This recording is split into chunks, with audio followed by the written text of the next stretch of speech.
Hello! Today we are changing things up a little bit. As you can see, we're not talking about any diseases and I'm not talking to you in Gikoyo. I'm still thinking about mother tongues, especially since International Mother Language Day was just this past weekend. So I hope you will sit with me in this short chat as I share some reflections and thoughts. As immigrants, I think it's easy for us to spend a lot of time trying to find ways to assimilate into our new cultures. However, what I want to encourage you today is that assimilation doesn't have to mean that you forget your mother tongue. In fact, being in a new country means that you have the privilege of truly embracing a multilingual and multicultural lifestyle. And so, I want to encourage you to embrace that and not to forget your mother tongues. I've heard many parents here in the diaspora talk about how they don't want their kids to be confused by different languages.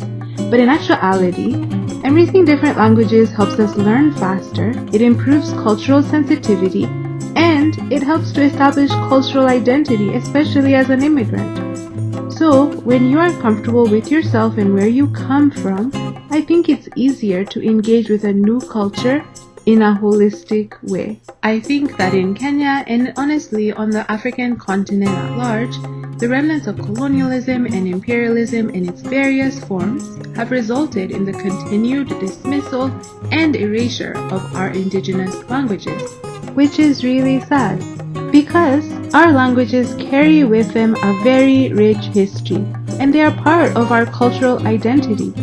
So, when we dismiss or limit our languages, we exclude large parts of the world, both in the present and in the past.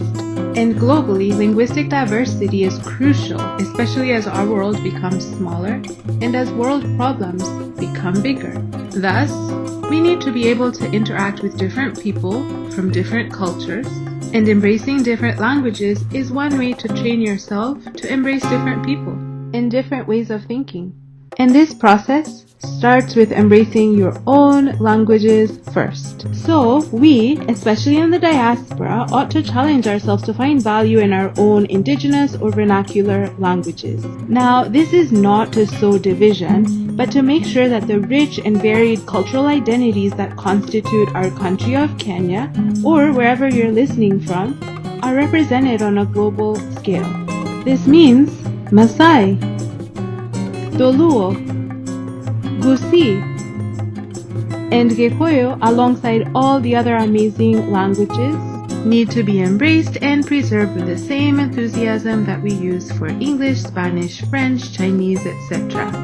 We need to push ourselves to hold them all. So today, may I encourage you wherever you are to find your way towards embracing your mother tongue, whatever it is, and embrace all languages with an open mind. Okay, I hope that all this rambling made sense.